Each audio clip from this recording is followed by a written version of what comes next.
नमस्कार, मैं हूं शौर्या मिश्रा और स्वागत है आपका सी न्यूज भारत में। वक्त हो गया है राजस्थान बुलेटिन का। इस बुलेटिन में बात होगी जोधपुर की, जहां मेगा निशुल्क चिकित्सा शिविर का आयोजन किया गया। साथ ही बात होगी कोटा की, जहां पुलिस ने विशेष अभियान के तहत लगभग 245 गुम हुए स्मार्टफोन बरामद किए हैं। ऐसी तमाम खबरों पर करेंगे विस्तार से चर्चा। जोधपुर में सारस्वत समाज एवं लॉयंस क्लब के संयुक्त तत्वाधान में शुक्रवार को चौपासनी हाउसिंग बोर्ड स्थित सारस्वत समाज भवन में आयुर्वेद, होम्योपैथी एवं प्राकृतिक चिकित्सा का मेगा निशुल्क चिकित्सा शिविर का आयोजन हुआ। दिवंगत शांति देवी ओझा की पुण्यतिथि के अवसर पर आयोजित इस शिविर में शहर एवं आसपास के क्षेत्रों से बड़ी संख्या में मरीजों ने भाग लिया। 6 शिविर में कुल 234 मरीजों को विशेषज्ञ चिकित्सकों द्वारा निशुल्क जांच, परामर्श एवं औषधियों का वितरण किया गया। इस दौरान 162 लोगों की हीमोग्लोबिन तथा 106 लोगों का ब्लड शुगर टेस्ट किया गया। शिविर डॉक्टर सर्वपल्ली राधाकृष्णन आयुर्वेद विश्वविद्यालय आयुर्वेद विभाग एवं होम्योपैथी विभाग के सहयोग से आयोजित हुआ। आयुर्वेद चिकित्सा में डॉक्टर भानुप्रिया चौधरी, डॉक्टर आशा केपी, डॉक्टर राजीव सोनी ने मरीजों का परीक्षण कर आवश्यक परामर्श दिए।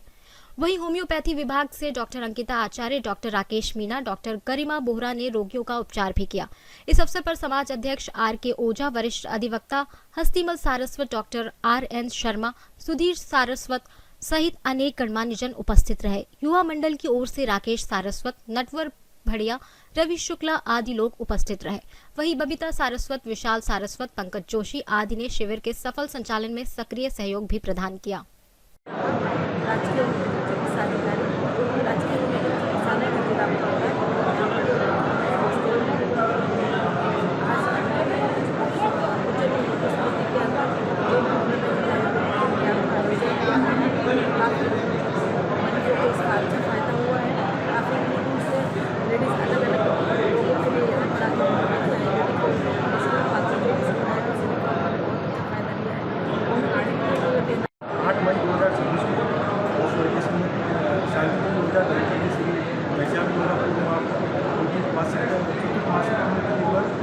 राजस्थान एमए विश्वविद्यालय करवड़ और लॉयंस क्लब वेस्ट और सारस्वत समाज जाति समाज के संयुक्त तत्वाधान में निःशुल्क आयुर्वेद, होम्योपैथ, प्राकृतिक चिकित्सा और योग चिकित्सा का कैंप रखा गया। इसके अंदर आयुर्वेद, होम्योपैथ, प्राकृतिक योग, प्रकार की चिकित्सा व्यवस्था और साथ में हीमोग्लोबिन जांच और औषध प्रक्रिया पूरी की गई।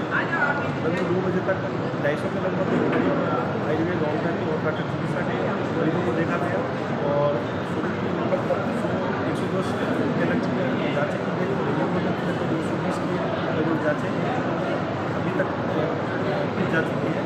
और आयुर्वेद यूनिवर्सिटी के संपूर्ण पैनल को मैं साफ समाज की तरफ से धन्यवाद ज्ञापित करना चाहता हूँ। अपनी नए लोग से काफ़ी भाव से मौजों को देखा और आगे में सिविल समाज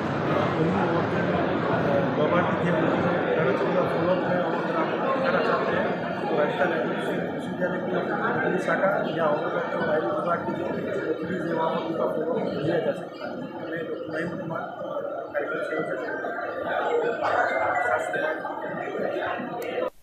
जोधपुर से सी न्यूज संवाददाता आनंद शर्मा की रिपोर्ट। जोधपुर में north western railway employees union की कार्यशाला शाखा द्वारा विशाल गेट मीटिंग आयोजित की गई, जिसमें 8 मई 1974 की ऐतिहासिक रेल हड़ताल की स्मृति में श्रद्धांजलि सभा का आयोजन किया गया। कार्यक्रम में बड़ी संख्या में रेलवे कर्मचारी, सेवानिवृत्त कर्मचारी और यूनियन प्रतिनिधि शामिल हुए। इस अवसर पर जोनल अध्यक्ष मनोज सिंह परिहार और शाखा सचिव मदन लाल गुर्जर सहित अन्य पदाधिकारियों ने 1974 के आंदोलन को श्रमिक एकता और अधिकारों की लड़ाई का महत्वपूर्ण अध्याय भी बताया। सभा में दिवंगत रेल कर्मचारियों को 2 मिनट का मौन रखकर श्रद्धांजलि दी गई और कर्मचारियों ने संगठन को मजबूत करने का संकल्प भी लिया। कार्यक्रम के अंत में रेलवे कर्मचारी एकता जिंदाबाद और मजदूर एकता जिंदाबाद के नारों के साथ सभा का समापन किया गया। 1974 की हड़ताल का 52 वर्ष पूरे हो गए हैं। All India railway men's federation के आह्वान पर पूरे भारतवर्ष के अंदर आज स्मृति दिवस और शहीद दिवस के रूप के अंदर पूरे भारतवर्ष जो संघर्षशील जो हमारे पूर्व कर्मचारी थे, 4 कर्मचारी इसमें शहीद भी हुए और लाखों कर्मचारी उसके अंदर हड़ताल में गए और आपके संघर्ष के बाद में एक मुकाम मिला, बोनस मिला, काम किया और इस भारतीय रेल के अंदर एक नई दिशा मिलने का काम हुआ और देश को नई दिशा मिली और सरकार गई और दूसरी सरकार का आने का काम हुआ। आज उसी कड़ी के अंदर जोधपुर वर्कशॉप गेट के बाहर एक विशाल मीटिंग का आयोजन किया गया। पहले शहीदों को श्रद्धांजलि दी गई, उसके बाद में वर्कशॉप की ज्वलंत समस्याओं पर विस्तार से चर्चा की गई। कारखाने के अंदर मेरे शरीर में 37 साल के इस बड़े पड़ाव में मैंने ऐसा कभी सिस्टम नहीं देखा। आज कारखाने के अंदर भारी असुविधाएं हैं, मूलभूत सुविधा के नाम पे लेकर जीरो सुविधा है। पानी पीने का पानी नहीं, यदि पानी की ज्यादा मांग करते तो खारा पानी आता है, उसमें कई लोग हॉस्पिटल जो बीमार हो गए। लेकिन इस कारखाना के अंदर सिर्फ आज जो अधिकारी हैं वो ठेकेदार की गोद में बैठकर ठेकेदारों की मलाई खाने के अलावा कुछ काम नहीं करे। आज आउटन बढ़ा दिया गया, लेकिन कर्मचारियों के लिए मटेरियल की सुविधाएं नहीं। यदि गाड़ी पास नहीं होती है तो 4 सीटों को दबाव देकर सस्पेंड करने का काम किया जाता है। इसमें मीटिंग के माध्यम से इनको कहने का चेतावनी देने का काम किया। समय रहते मैन पावर की जो कमी है, आज हमारे वर्कशॉप के अंदर 700 आदमी हमारे वैकेंसी है, लेकिन उसके बावजूद हमारा आउटन बढ़ा दिया। आज एकदम आउटन हमारा 95 कर दिया।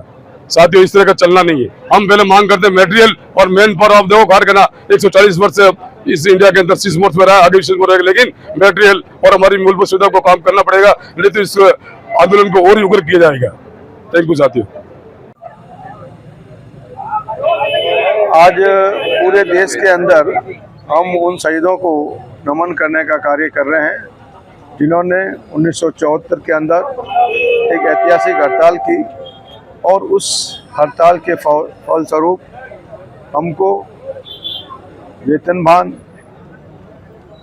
बोनस और 8 घंटे काम का अधिकार जॉर्ज फर्नांडिस साहब के नेतृत्व में 8 मई 1974 को हड़ताल हुई। देश के अंदर ऐतिहासिक हड़ताल हुई। हड़ताल 20 दिन चली। उस हड़ताल के कारण देश की सशक्त प्रधानमंत्री जी को सत्ता से बाहर जाना पड़ा, इमरजेंसी लगी, और चौधरी चरण सिंह जी देश के प्रधानमंत्री बने। उन्हें ऑल इंडिया रेलवे फेडरेशन ने सरकार के समक्ष मांग की कि रेल कर्मचारी 12 महीना काम करते हैं, देश की रीढ़ की हड्डी कहलाती है, उनको बोनस मिलना चाहिए।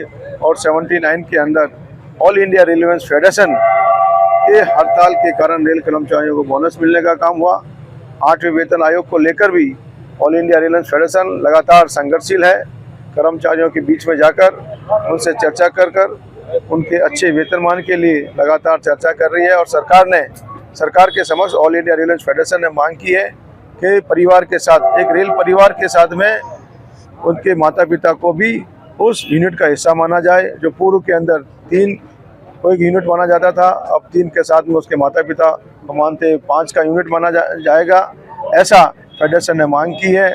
और कम से कम 69,000 8वें वेतन आयोग के वेतन हो, ऐसे फेडरेशन ने मांग करने का काम किया है। और जिसके लिए हम पूरे भारतवर्ष के अंदर अलग अलग कैटेगरी वाइज मीटिंगें करके उनके व्यू लेकर फिर चेयरमैन पे कमीशन के साथ में प्रस्तुत करने का काम किया जाएगा। जोधपुर से सी न्यूज संवाददाता आनंद शर्मा की रिपोर्ट। कोटा शहर पुलिस ने विशेष अभियान के तहत लगभग 245 चोरी या गुम हुए स्मार्टफोन बरामद किए हैं, जिनकी कुल कीमत करीब 60 लाख रुपए बताई जा रही है। पुलिस ने राजस्थान सहित अन्य राज्यों से जुड़े इन मोबाइलों को CEIR पोर्टल और तकनीकी विश्लेषण की मदद से ट्रैक किया। इस अभियान के तहत कोटा पुलिस अब तक 2032 मोबाइल बरामद कर चुकी है। बरामद mobile city SP Tejaswini Gautam की मौजूदगी में उनके असली मालिकों को सौंप दिए गए, जिससे लोगों में पुलिस के इस अभियान को लेकर सराहना देखी गई। क्या कहना चाहेंगे आप शहर पुलिस के लिए? देखिए, पुलिस की काफ़ी अच्छी ये पहल थी और काफ़ी समय से जितने भी फ़ोन थे वो लापता भी थे, चोरी भी हुए थे। और जिस तरह से ये पुलिस ने एक मुहिम चलाकर जो मोबाइल बरामद किए हैं और जो मोबाइल ट्रेस करके उनको हासिल किए हैं, तो निश्चित तौर पर उन मध्यम वर्ग के लोगों को भी काफ़ी इससे राहत मिली है, जो उधार लेकर या लोन पर लेकर जो मोबाइल खरीदते थे। तो निश्चित तौर पर ये पहल बहुत अच्छी है। और सभी जितने भी थाना अधिकारी हैं कोटा शहर के, जितने भी हमारे कांस्टेबल्स हैं, जिन्होंने सुबह से शाम तक, रात तक पूरे मोबाइल को ट्रेस किए, उसके बाद मोबाइल बरामद किए, तो निश्चित तौर पर एक अच्छी पहल है। आप अपनी बात में बताइए, आपको मोबाइल मिला? मेरा मोबाइल 1 साल पहले चोरी हुआ था और हमने इसकी मुकदमा भी इसमें दर्ज करवाया था और लगातार इसको ट्रेस भी किया जा रहा था। मेरे पास 2-3 बार बीच में फ़ोन भी आए थे कि ट्रेस आपका मोबाइल कर लिया है। और आज उसी मोबाइल को देखकर काफ़ी खुशी हुई, क्योंकि थोड़ी देर पहले ही मैं जो हमारे भीम मंडी थाने के कांस्टेबल है उनसे मिला था और उनसे मैंने कहा कि मेरा सब मोबाइल मिल जाती लेकिन मेरा मोबाइल नहीं मिल पा रहा। अचानक से नज़र गई उस पर और वास्तव में बहुत खुशी की बात है। और कोटा पुलिस की पहल मैडम के नेतृत्व में जिस तरह की पहल पूरे शहर में जारी है, तो निश्चित तौर पर मैं तो ये कहूँगा कि उन 1 तारीख को एक क्रेटा कार को लूट के ले गए थे कुछ घटना कारित करके अपराधी, जिसमें एक बहुत ही शानदार पहल करते हुए हमारी कुन्हाड़ी की टीम और हमारी जो एसपी ऑफिस की टीम है, जिसमें हेड कांस्टेबल तंवर सिंह जो है वो लीड कर रहे थे, उन्होंने जो पर्स लूट किया था और जो क्रेटा गाड़ी लूट की थी, उससे पहले भी इन्होंने काफी सारी वारदातें कोटा शहर में की थी। इसमें न केवल क्रेटा कार को बरामद किया है, बल्कि दोनों अभियुक्त जिनका नाम आशिक हुसैन और सुनील नगर है, उनको गिरफ्तार किया गया है। आशिक हुसैन के खिलाफ पूर्व में 7 मुकदमे दर्ज हैं और सुनील नागर के खिलाफ पूर्व में 3 मुकदमे दर्ज हैं। और हमें उम्मीद है, अभी इनको हमने गिरफ्तार किया है, हम इनको कोर्ट में पेश करेंगे और जब इनसे पीसी रिमांड पे लेंगे तो हमें उम्मीद है कि और भी इस तरह की घटनाएं कोटा शहर की या आसपास के जिलों की इनसे खुलने की उम्मीद है। कुछ मोबाइल्स भी इन्होंने छीने हैं राहगीरों से। अन्य जिलों की भी कुछ घटनाएं सामने आई हैं और इन सभी को उन संबंधित जिलों के और संबंधित थानों को बताकर भी इनके खिलाफ कड़ी से कड़ी कार्रवाई की जा रही है। कोटा से सी न्यूज संवाददाता सुरेश कुमार पटेरिया की रिपोर्ट। फिलहाल के लिए राजस्थान बुलेटिन में बस इतना ही। देश और दुनिया की तमाम बड़ी खबरों के लिए बने रहिए सी न्यूज भारत के साथ।